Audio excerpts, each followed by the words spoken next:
आज आपण इथे आहे ना इडली डोशासाठी हॉटेलमध्ये उडपी पद्धतीची जी चटणी सर्व केली जाते ना, ती पांढरी चटणी कशी बनवायची ते पाहणार आहोत. जनरली जर तुम्ही उडपी हॉटेलमध्ये गेला असाल ना, तर तिथे इडली डोशा बरोबर आहे ना, एक पांढऱ्या प्रकारची चटणी दिली जाते. पांढरी असते ती. तर ती चटणी आज आपण इथे बनवणार आहोत. अगदी झटपट बनते ही पांढरी चटणी आणि चव जर म्हणाल ना, तर तुम्ही हॉटेलमध्ये टेस्ट केली असेल तर ही चटणी चवीलाही अतिशय सुरेख लागते आणि अगदी कमी साहित्यामध्ये घरच्या साहित्यामध्ये ना आपण ही उडपी पद्धतीची इडली डोशाची चटणी बनवू शकतो. त्यामुळे ना आपणही वेळ न घालवता आहे ना इथे रेसिपीला सुरुवात करू. पण त्याआधी जर तुम्ही माझ्या चॅनलला सबस्क्राईब केलं नसेल तर प्लीज सबस्क्राईब करा आणि बेल आयकॉनलाही क्लिक करा.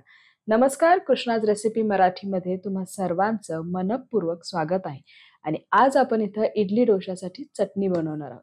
तर इडली डोशा साठी जी पांढरी चटणी बनवली जाते त्यासाठी साहित्यामध्ये मी घेतलेले आहेत शेंगदाणे, ओला नारळ, पांढरपुरी डाळ घेतलेली आहे. त्याचबरोबर हिरवी मिरची, आलं, कढीपत्ता घेतलेला आहे. सोबतच इथं मी घेतलेला आहे पुदिना आणि कोथिंबीर. पुदिन्याची अगदी 4 ते 5च मी पानं घेतलेली आहेत. त्याचबरोबर इथं घेतलेलं आहे चिंच, अगदी थोडीशी चिंच घेतलेली आहे. चवीपुरतं मीठ आहे आणि आहे ना इथं फोडणीसाठी साहित्य घेतलेलं आहे. तर त्यासाठी घेतलेलं आहे जिरं, मोहरी, बोर मिरची जी असते ती आणि हिंग. तर इथं बोर मिरच्याऐवजी तुम्ही कोणतीही मिरची घेऊ शकता आणि त्याचबरोबर कढीपत्ता. साहित्याचे प्रमाण मी खाली डिस्क्रिप्शन बॉक्समध्ये दिलेले आहे. तर आता सुरुवातीला आहे ना आपण काय करणार आहोत, की पॅनमध्ये ना मी 1 टेबलस्पून तेल ॲड केलेलं आहे. तेल चांगलं गरम झाल्यानंतर यात भाजलेले शेंगदाणे मी ॲड केलेले आहेत आणि हे शेंगदाणे ना हलकेसे आपल्याला रोस्ट करून घ्यायचे आहेत. कारण ते आधीच भाजलेले आहेत त्याच्यामुळे खूप जास्त भाजायची गरज नाही. त्यानंतर इथं मी जी ही पंढरपुरी डाळ घेतली होती ना, ती ॲड केलेली आहे आणि ती सुद्धा आहे ना आपल्याला हलकीशी भाजून घ्यायची आहे. त्यानंतर मी इथं ॲड करणार आहे 2 हिरव्या मिरच्या. तुम्ही बघू शकता, की इथं मी त्याचे पीसेस केलेले आहेत. त्याचबरोबर 1 इंच आलं मी ॲड केलेलं आहे आणि हे सुद्धा आहे ना आपल्याला या डाळ आणि शेंगदाण्यांबरोबर छान भाजून घ्यायचं आहे. तर आता या स्टेजला आहे ना तुम्ही इथं अर्धा कांदाही ॲड करू शकता. त्याने सुद्धा ही चटणी अतिशय सुरेख लागते. आणि हे बघा, हे छान इथं भाजून झालेलं आहे. आता आहे ना इथं हे हे मी गॅसवरून बाजूला काढून घेणार आहे आणि पूर्ण थंड झाल्यानंतर आपल्याला हे सगळं वाटून घ्यायचं आहे. तर इथं डाळ आणि शेंगदाणे पूर्णतः थंड झालेले आहेत. आता ते मी मिक्सर जारमध्ये ॲड केलेले आहे. सोबतच इथं मी घेतलेला आहे ओला नारळ, त्याचबरोबर पुदिना आणि कोथिंबीर. आता पुदिना आणि कोथिंबीर घातलं तरी सुद्धा ही चटणी पांढरीच बनते. कारण इथे पुदिना आणि कोथिंबीर आपण खूप जास्त नाही, अगदी थोडासाच वापर केलेला आहे त्याचा. त्याचबरोबर इथं मी घातलेलं आहे चिंच, चवीपुरतं मीठ. या स्टेजला तुम्हाला आवडत असेल तर तुम्ही थोडीशी साखरही घालू शकता. तर जनरली तुम्ही जर उडपी हॉटेलमध्ये गेला तर या चटणीत साखर घातली जात नाही. त्यामुळे मीही साखर घातलेली नाही आणि अगदी थोडं-थोडं पाणी घालून आहे ना, ही चटणी आपल्याला छान बारीक वाटून घ्यायची आहे. तर अगदी गंधासारखी ती छान बारीक वाटली गेली पाहिजे. त्यामुळे गरज पडेल तेव्हा-तेव्हा मी थोडं-थोडं पाणी घालून ही चटणी वाटून घेणार आहे. तर हे पहा, तुम्ही इथे पाहू शकता, की चटणी छान वाटून झालेली आहे. मी तुम्हाला दाखवते, की याची कन्सिस्टन्सी कशी आहे. तर तुम्हाला ही चटणी कितपत पातळ हवी आहे ना, त्या हिशोबाने तुम्ही पाणी कमी जास्त करू शकता. म्हणजे तुम्ही जर हॉटेलमध्ये पाहिलं तर ती चटणी बऱ्यापैकी पातळ असते. खूप दाटसर नसते. त्यामुळे मीही इथं ही चटणी पातळच केलेली आहे. आता आहे ना, ही चटणी आपण एका बाउलमध्ये ट्रान्सफर करून घेऊया. कारण या चटणीला आहे ना आपल्याला वरून तडका द्यायचा आहे. आणि तुम्ही जर बघितलं असेल म्हणजे तुम्ही जर कधी हॉटेलमध्ये गेला असाल ना, उडपी हॉटेलमध्ये, तर तिथं ही चटणी ना अतिशय सुंदर लागते इडली किंवा डोशाबरोबर खाण्यासाठी. त्यामुळे आता इथून पुढे ना बाहेर जाऊन खाण्याची काही गरज नाही. तुम्ही अशी घरीही बनवू शकता. अगदी कमी साहित्यामध्ये आणि झटपट बनते.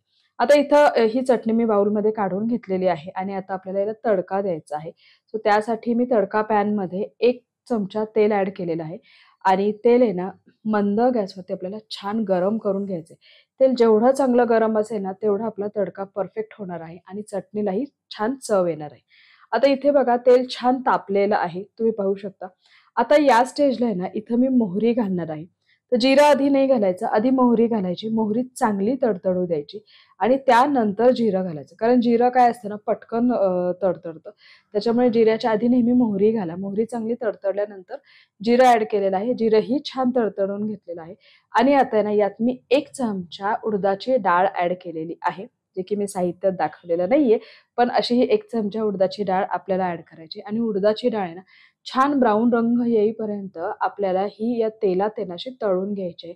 यामुळे चटणीला आहे ना, छान चव येते आणि जेव्हा ही उडदाची डाळ चटणी खाताना दाताखाली येते ना, तेव्हा ती अप्रतिम लागते. तर इथे बघा, इथे ही उडदाची डाळ ही छान तळली गेलेली आहे. आता आहे ना, इथं मी गॅसची फ्लेम जी आहे ना, ती ऑफ केलेली आहे आणि सगळ्यात शेवटी इथं मी कढीपत्ता ॲड केलेला आहे. कढीपत्ता चांगला तळला गेल्यानंतर यात आपण ॲड करणार आहोत चिमूटभर हिंग. हिंग या चटणीसाठी अतिशय महत्त्वाचं आहे आणि सगळ्यात शेवटी ना, इथं ही बोर मिरची ॲड केलेली आहे. तर तुमच्याकडे जर ही बोर मिरची नसेल ना, तर तुम्ही कोणतीही बेडगी मिरची किंवा काश्मीरी मिरची तुम्ही वापरू शकता. लाल ज्या मिरच्या असतात त्या. तुमच्याकडे जसं असेल त्याप्रमाणे. मी आता इथं बोर मिरची वापरलेली आहे. आता इथे बघा तडका छान झालेला आहे. आता थोडासा थंड झाल्यानंतर आहे ना, मी तो चटणीमध्ये ॲड केलेला आहे आणि चमच्याने ना छान ढवळून घेणार आहे. तर इथे तुम्ही बघू शकता आपली ही उडपी स्टाईल जी पांढरी चटणी आहे ना, ती रेडी झालेली आहे आणि रंग बघा पांढराच आलेला आहे. अजिबात म्हणजे कोथिंबीर आणि पुदिना घातला तरीही हिरवा रंग आलेला नाही. छान मस्त अशी ही पांढरी चटणी जी इडली डोशाबरोबर आवर्जून खाल्ली जाते, ती इथं रेडी झालेली आहे आणि तुम्हाला माझी आजची ही रेसिपी कशी वाटली, हे मला कमेंट बॉक्समध्ये नक्की कळवा. त्याचबरोबर माझ्या चॅनलला सबस्क्राईब केलं नसेल तर प्लीज सबस्क्राईब करा आणि शेअर करा, लाईक करा आणि पुन्हा एकदा आहे ना, अशाच वेगवेगळ्या रेसिपीसाठी आपण परत भेटूया. तोपर्यंत खात राहा, आनंदी राहा आणि सेफ राहा. धन्यवाद.